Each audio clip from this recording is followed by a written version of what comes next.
Saya memberikan judul hari ini adalah Bileam.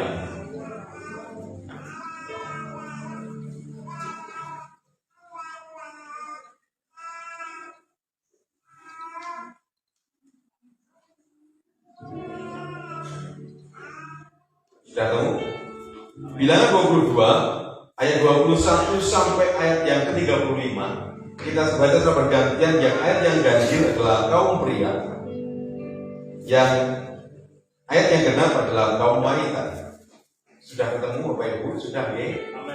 Mari baca yang kaum pria dulu, 1, 2, 3. Lalu bangunlah Bileam pada waktu pagi, dipelanainya keledainya yang betina, dan pergi bersama-sama dengan pemuka-pemuka Moab.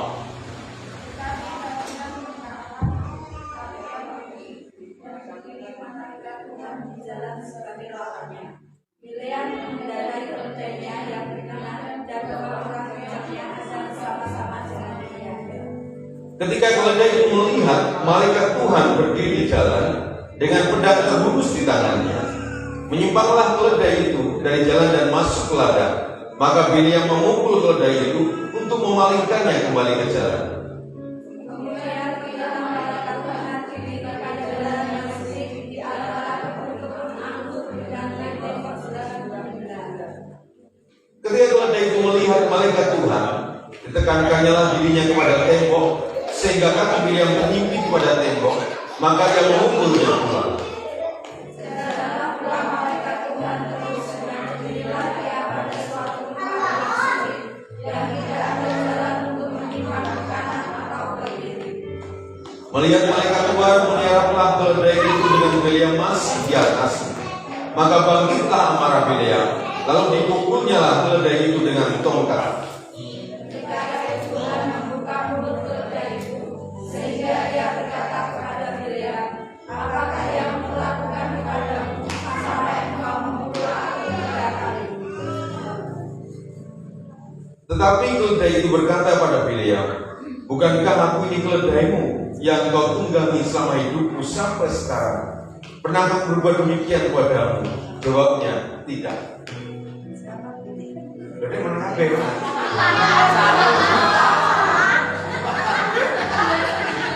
Wah, aku sih gini. Oh, 29 loh. Berarti fokus semuanya ya.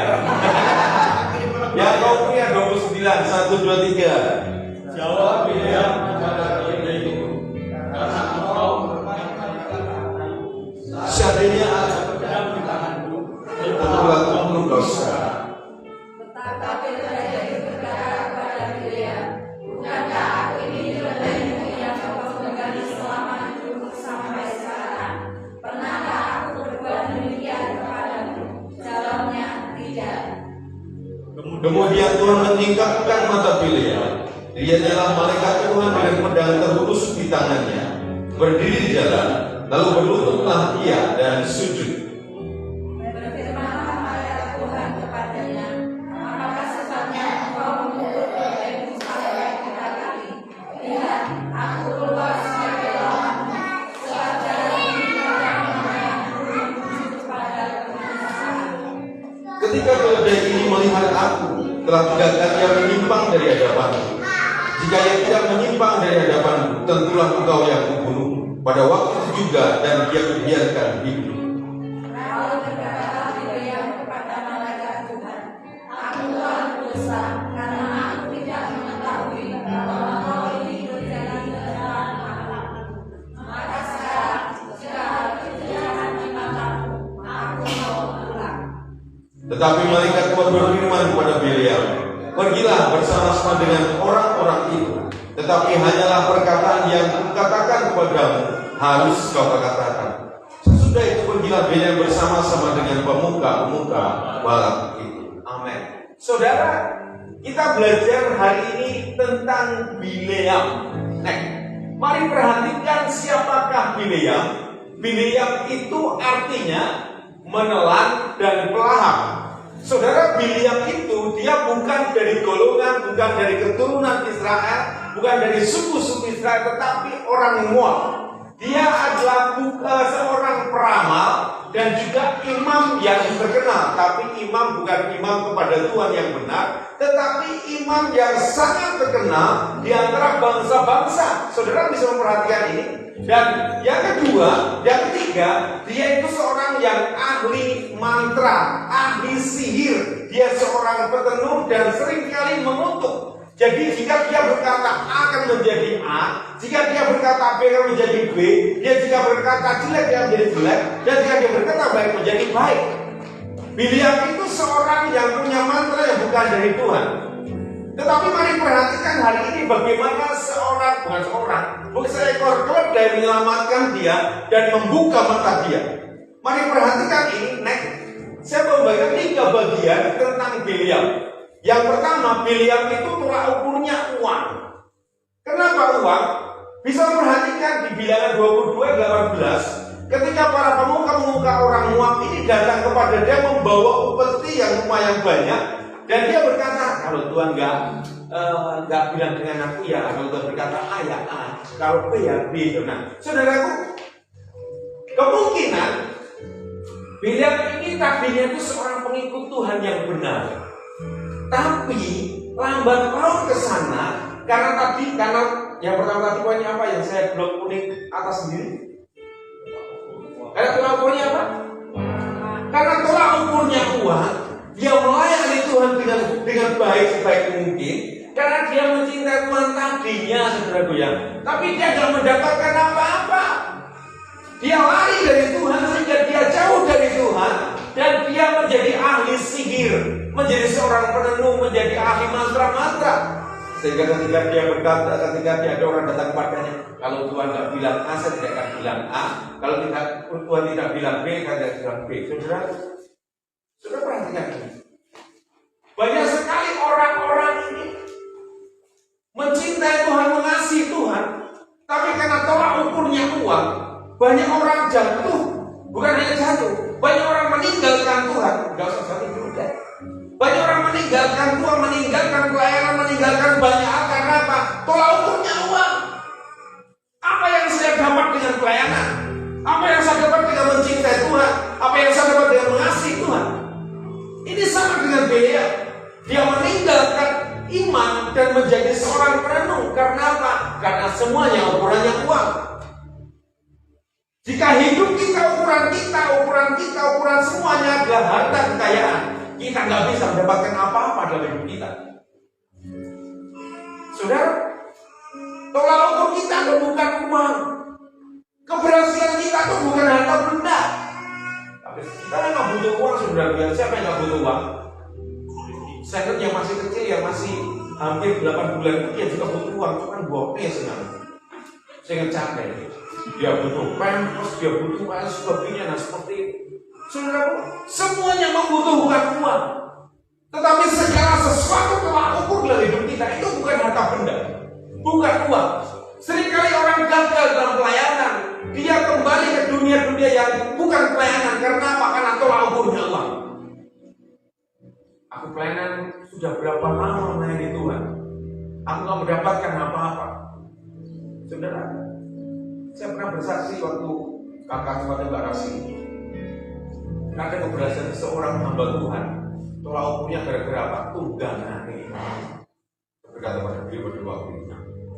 Gara-gara tunggangan ini nggak punya apa jenis? Mungkin kendaraan roda 4 itu DC banyak sekali. Kamu pelayanan udah berapa tahun pelayanan Tuhan? Tungganganmu masih seperti itu. Ketika kami ada pertemuan alumni dan saya pada waktu itu masih memakai si merah semester, saudara juga. Dan pertemuan itu di mana Wates itu namanya Betsan juga salah ya. Di Betsan di sana dan dululah saya pakai motor apa jenisnya Smash dan saya parkir di dalam parkir itu di samping Tenios, saudara juga. Ketika saya keluar dari situ, temanku datang dari mana? Weh Pak, mobilmu itu? Oh iya, dalam nama Yesus bilang seperti itu. Padahal saya datang dengan apa? Dengan perut lapar. Saya datang dengan motor semes seperti itu ketika saya parkir di samping itu, dan ketika saya keluar, ngertiin mereka keluar dari mobil itu, saudara. Ada orang berkata seperti ini. Apa yang kamu dapat melayani di gereja ini? Apa yang kamu dapat melayani Tuhan selama ini? Apa yang kamu dapat melayani Tuhan? Banyak orang-orang bahkan hamba Tuhan kalau punya masalah uang dan uang. Banyak orang kalau punya terpelayanan dia harta benda. Jika aku diberkati Tuhan berarti aku kaya raya. Jika aku dipakai berarti aku kaya raya. Bisa saja itu terjadi. Tapi kan kalau ukur kita dalam hidup kita itu bukan masalah harta benda. Jika saudara hari ini diberkati Tuhan dengan kaya, bersyukurlah, ada amin. Jika belum kaya, bersyukurlah juga, ada waktunya kita akan kaya raya, amin. Masih ingat tentang Gunung Sinai? Saudara berada di mana? Sudah berada di lereng tenang, baru sedikit lagi di puncak. Sudah tinggalkan Bukit Horeb, tapi sudah berada di mana? Di lereng Gunung Sinai. Sebentar lagi di mana? Tinggalkan Bukit Horeb, tinggalkan Gunung Horeb. Kita sudah berubah menjadi Sinai. Ada amin. Kita berubah menjadi Sinai dan sedang berada di lereng dan hampir ke puncak. Saudara, ingatlah baik-baik. Bila hidup kita, pekerjaan kita, tolak ukur kita itu bukan masalah harta benda. Sehingga kalau kita nggak punya uang atau mungkin punya uang tapi nggak banyak, saudara tidak akan minder. Ngerti minder ya? Karena banyak orang-orang seringkali ketika ada pertemuan itu ada toko emas berjalan. Kenapa? Saking senangnya, gitu. Pokoknya ibu-ibu yang mau nangis sama ibu-ibu, mau ada toko emas berjalan di rumah. Neng bulu neng gede, neng kalung gede-gede. Yo untung saya apa jenenge? Dawa tekan polor dadi ra ketok nang kene yo gede-gede juga seperti itu. Karena pas sebuah kebanggaan aku punya emas yang banyak. Gak tahu mas hasil enggak ya, yang penting punya krep yang banyak seperti itu. Karena apa? Karena dia merasa kalau dia punya banyak hal di tangannya, di bulunya, di antingnya, di semuanya seperti itu, dia merasa puas. Biliam juga sama merasa puas hidupnya. Kalau dia sudah kaya raya, tinggalkan imanku, tinggalkan Tuhan-Tuhanan. Buktinya aku lihat gak punya apa-apa. Enggak Tuhan-Tuhanan. Aku lihat gak punya apa-apa. Enggak Tuhan-Tuhanan. Dia gereja-gerejonan. Kayak seperti itu. Buktinya aku lihat gereja itu apa-apa. Penurunan baik malah kayak seperti itu. Persembahan tolong di sana. Saudara, seringkali kita menganggap bahwa kita mengikut Tuhan, walaupun itu duit. Jangan hari ini. Walaupun kita mengikut Tuhan itu bukan masalah uang yang kita dapat. Bagaimana hatimu mendapatkan damai sejahtera pada Tuhan? Katakan amin. Ketika hidup kita menghadapi sesuatu, kita bisa mendapatkan damai sejahtera luar biasa. Saudara, saya bagikan 3 bagian dari ini dari pertama tentang kebawaan.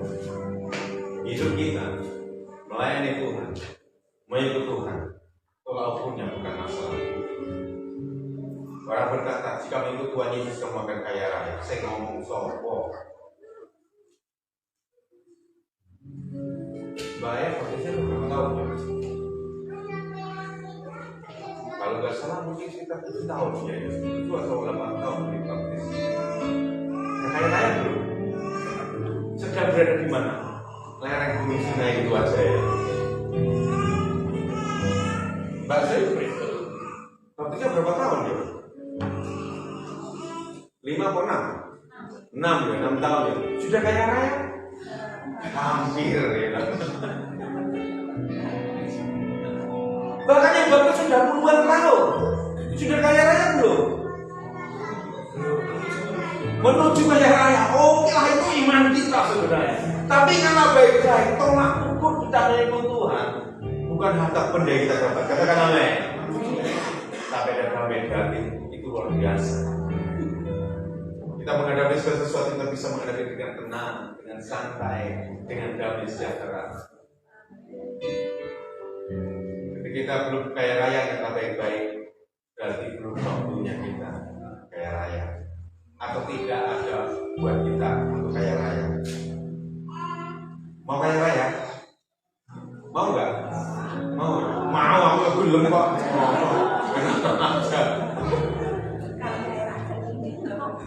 Tapi hidup kita melayani Tuhan, hidup kita mengikut Tuhan. Tolak ukur kita bukan masalah duit, bukan masalah kekayaan, harta bisa dicari. Tapi ingatlah, damai hanya ada dalam diri. Suatu ketika ada adik saya yang pada waktu itu izin untuk ikut salah satu persekutuan silat, persekutuan ambil diri. Saya bilang dan tanya kepada dia, kamu itu bela diri buat apa? Ya jogo-jogo itu masih ini Sumatera, beda kalau di Jawa mas, gini. Dan terus, ini apa? Yo anggar ada apa bisa lama seperti itu. Dia tanya dengan saya, Mas, dan apa mana? Kau itu orang itu aku. Terus makanya jenengan lewat balik ojek, dicek dan kok yo ada seperti itu. Semua ini dari ojek. Maksud begini, kalau umpamanya motormu dijaluk, dipikir jalan mas seperti itu. Jawaban saya apa saudaraku? Tak kayak motormu. Loh, itu kan bodohmu. Itu kan motormu sini. Lewat dikene. Loh, nanti balik nyawamu tak kayak seperti itu. Mending motormu tak kayak gitu. Karena apa? Nyawamu cuma satu. Motor bisa dicari. Ya betul. Harta bisa dicari. Dan tentu hidup kita, masa depan kita milik Tuhan, dan kita pasti akan dikembalikan berlipat kali ganda. Katakan amin. Seringkali kita ketakutan ketika ada sesuatu yang hilang dari kita tentang harta benda. Karena apa? Karena Tuhan ukur kita tentang harta benda, tentang kekayaan dalam hidup kita. Ketika kita nggak punya apa-apa, mungkin bisnis kita gagal. Terkadang kita udah kerusung, sudah pikirannya sudah maju, sudah sakit genah seperti itu. Wes ulang-ulang peteng dan dengan bibir yang monyong. Bibir atas ini ya. Dengan mencucuk seperti itu karena apa? Pikiran udah kuat. Aku sudah bayar dan nggak bisa gini-gini. Karena apa? Karena tolak ukurnya itu masalah uang. Tapi mari belajar hari ini dalam hidup kita semuanya. Tolak ukur hidup kita itu bukan masalah uang. Ada amin. Tapi kalau ukur kita mengikut Tuhan, ketika menghadapi tantangan, ketika aku punya masalah, ada Yesus di hatimu memberikan damai senantiasa. Katakan amin. Yang kedua,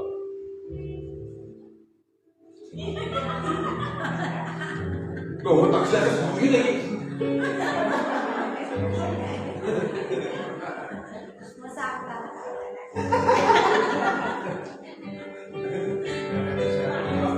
Suatu ketika Belia mau pergi untuk mengutuk Israel, karena dia dibayar tadi saudara.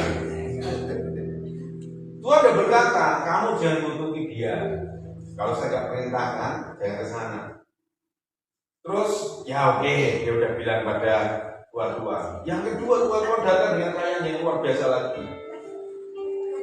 Kan jengkel yang dalam itu seperti ini.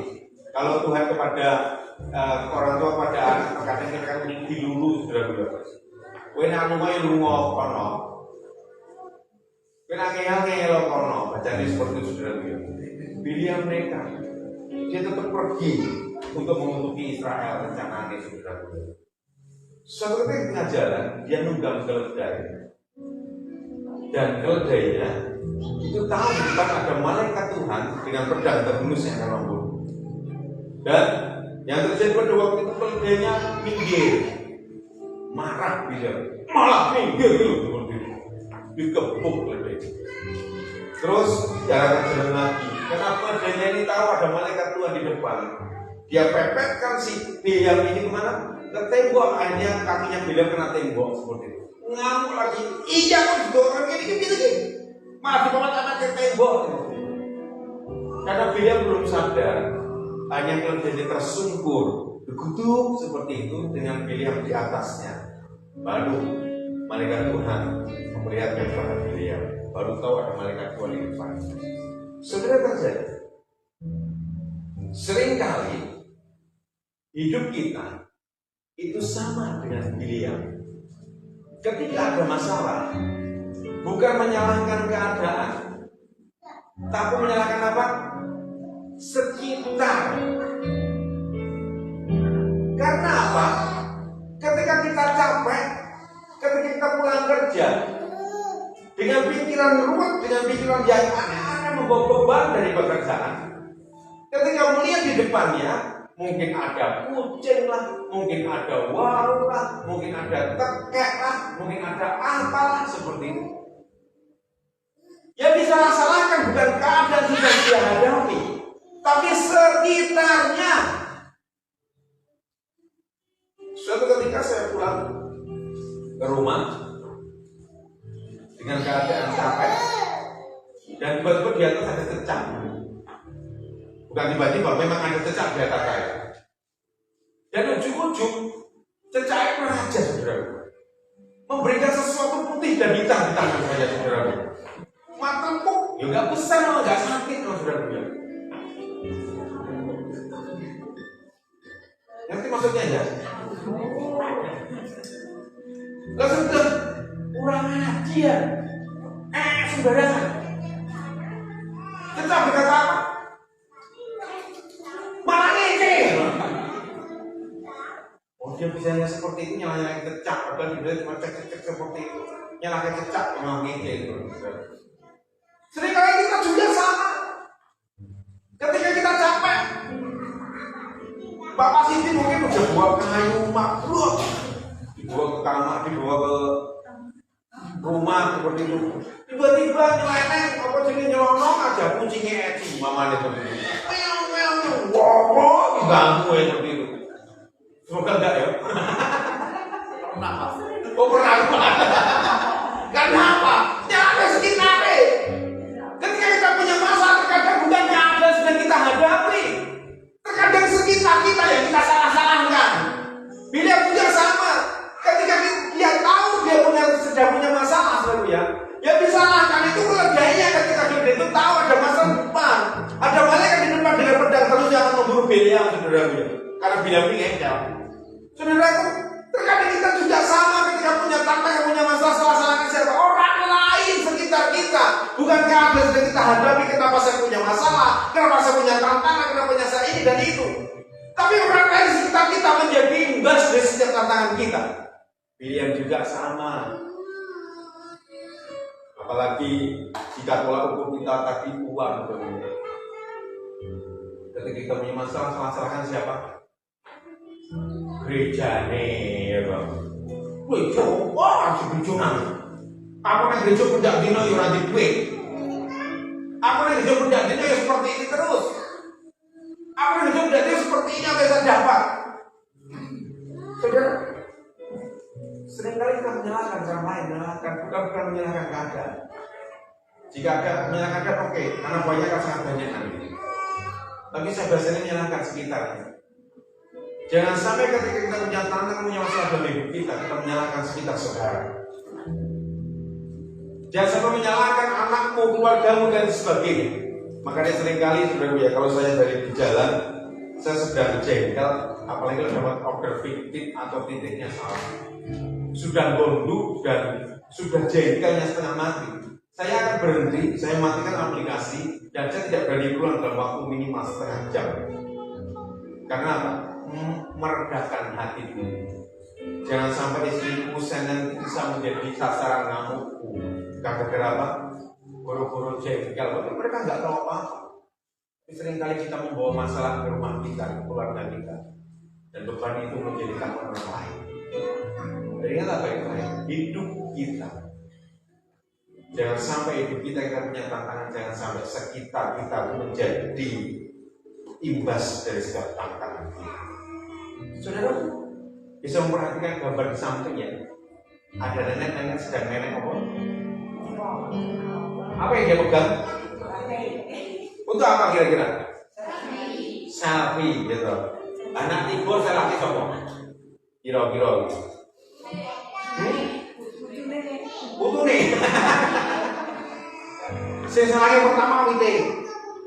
Yang kedua HP nih, gitu. Padahal pola play sopo ini. Pola play dewe, banyak orang tuh seperti itu. Pola play dewe nyala-nyala ke HP ini, nyala ke orang lain, nyala ke ini dan itu. Karena apa? Ya tadi pola-polanya aneh. Bahkan ketika dia punya masalah, yang jadi saudara masalah dengan orang lain, dia salahkan orang lain juga. Kan bahaya nih saudara. Mari belajar hari ini supaya kita tidak menyalahkan sekitar kita. Ingat bahwa kita punya tantangan, kita punya masalah hidup kita. Tapi kita tahu kita punya Tuhan yang benar, katakan amin. Kita punya Tuhan yang benar, katakan amin. Kita punya Tuhan yang benar, katakan amin. Makanya di tahun baru, di tahun awal tahun kemarin, tapi Mbak WL ada mengatakan kita ada Rehobot dari kita semuanya. Yang pertama Rehobot apa artinya? Sebelum perluasan, tidak ada lagi pertentangan. Setelah tidak ada pertentangan, ada perluasan. Mari kita imani hari ini. Kalau kita ingin perluasan dalam hidup kita, dalam gereja kita, dalam bisnis kita, pekerjaan kita, semua tidak ada pertentangan. Seandainya dia jadi, neneknya jadi, salah-salah di HP ini. HP itu pingin kok gue foto panyawan, kok berubut toh? Kok ini seperti ini? Kue piye apa ya? Bocah itu lagi gelem seperti itu. Dia buatan. Kok nenek kanya-kanya terus kami bisa saja. Iki jadi ini apa tuh ya? Saudara, belajar hari ini supaya hidup saudara dan saya tidak menyalahkan orang lain. Ingatlah bahwa tolak ukur kita jangan duit, jangan uang, jangan harta benda. Tapi tolak ukur kita menuju Tuhan, ada damai sejahtera kita semua. Yang terakhir, kita gambarnya beda, jadi gambar Musa bukan gambar Bileam. Yang terjadi ketika Bileam disadarkan. Siapa tadi Bileam tadi saudara? Sebelum dia menjadi seorang penenun, sebelum dia menjadi ahli sihir, ya orang yang mencintai Tuhan juga, menyembah Tuhan yang benar. Tapi karena tolak ukurnya itu duit, tolak ukurnya itu uang, tolak ukurnya harta benda, dia menjadi tukang jampi-jampi, ahli sihir dan tukang mantra. Dia seorang yang senang dengan mengutuki orang, sumpah serapah, dan apa yang dikatakan itu menjadi kenyataan. Tapi karena dia ini ada sesuatu sehingga terus juga itu khotbah. Nanti mulai. Nah, Bileam itu seorang imam yang sumpah serapahnya tukang nutuk dan lain sebagainya. Tapi karena perjumpaan dia dengan malaikat Tuhan, dia berencana untuk mengutuki Israel, mengutuki umat pilihan Tuhan. Tapi yang terjadi, dia memberkati Israel. Saudara, rencana-rencana jahat selama engkau bersama dengan Tuhan, selama engkau mengasihi Tuhan, selama hidupmu benar di hadapan Tuhan, ingatlah baik-baik, setiap sumpah serapah yang diberikan orang lain kepadamu, itu akan menjadi berkat bagi hidupmu. Katakan amin. Belum sarapan, bro? Waduh, nanti sarapan di rumah masing-masing.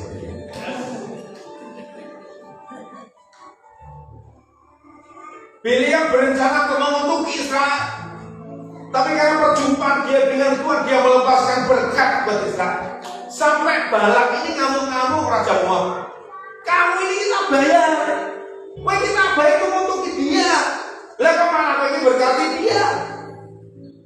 Selama kau mengasihi Tuhan, mencintai Tuhan, hidupmu benar di mata Tuhan. Setiap sumpah serapah diberikan orang lain, ingatlah baik-baik, itu tidak akan kena pada engkau. Dan selalu imani bahwa kau mendapatkan berkat dari setiap orang lain juga.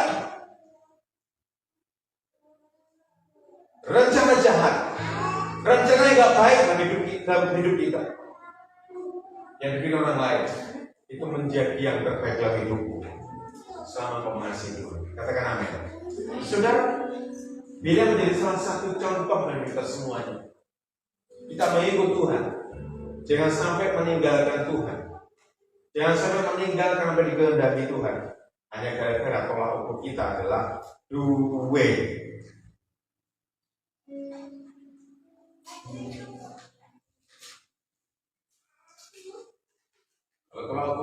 kita adalah masalah kekayaan selesai.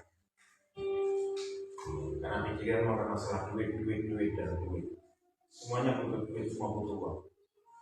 Tapi pelaku kita untuk menyebut Tuhan bukan masalah duit.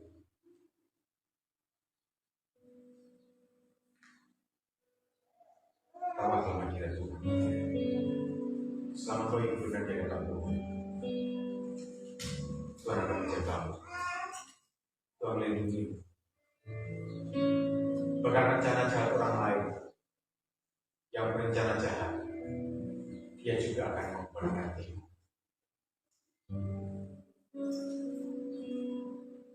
Tetaplah kuat dalam Tuhan. Mengikut Tuhan tidak segampang membalikkan telapak tangan. Setiap orang punya tantangan. Setiap orang punya masalah. Maka setiap orang Tuhan izinkan punya badai dalam hidup. Saya pernah menuliskan poster seperti ini.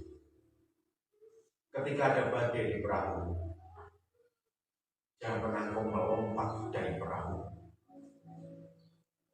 Karena ada Yesus kita.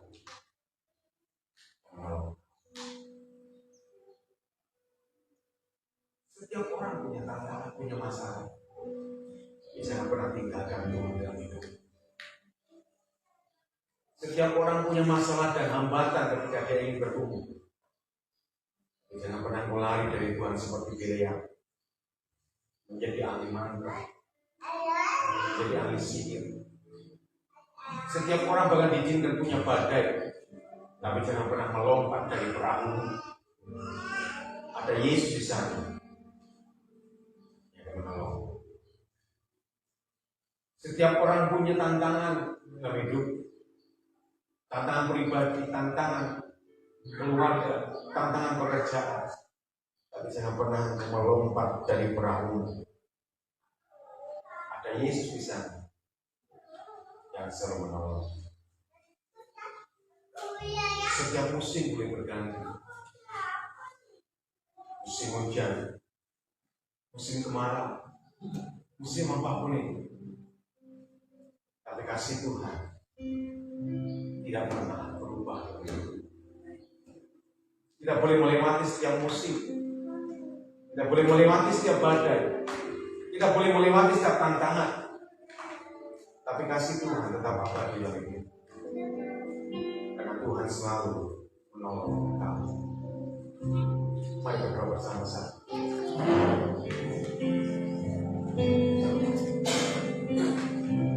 Musim akan selalu berganti. Kasih Tuhan tetap abadi.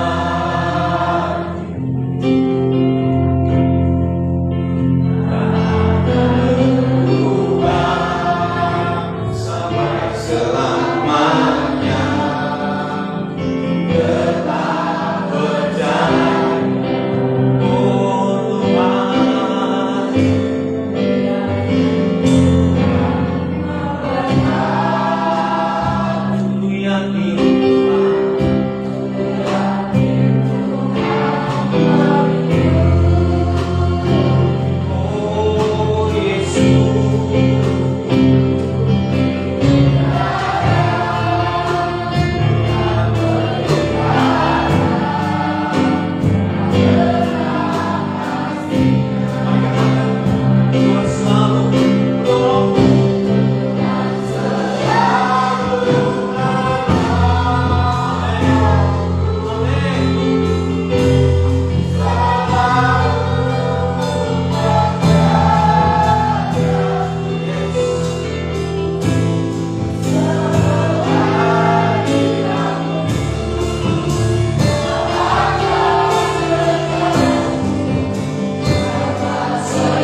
mencintai Tuhan dengan sesungguhnya. Setiap sumpah serapah yang diberikan orang kepada Tuhan berbalik dari kami jadi berkat buat hidup. Saudara, setiap hambatan, setiap badai, setiap musim itu selalu ada dalam hidup kita. Tapi kasih Tuhan tidak pernah meninggalkan. Hari ini saya bersaudara, apapun tantangan, apapun badai dalam hidup, jangan pernah melompat dari perahu. Dan Tuhan selalu menolong engkau. Waktunya kembali pada Tuhan. Jika hari ini kau bermasalah keuangan, jika kau bermasalah, berubahlah hari ini. Tuhan menanti. Berkati Tuhan. Bukan masalah Anda benar, tapi hati pada damai sejahtera.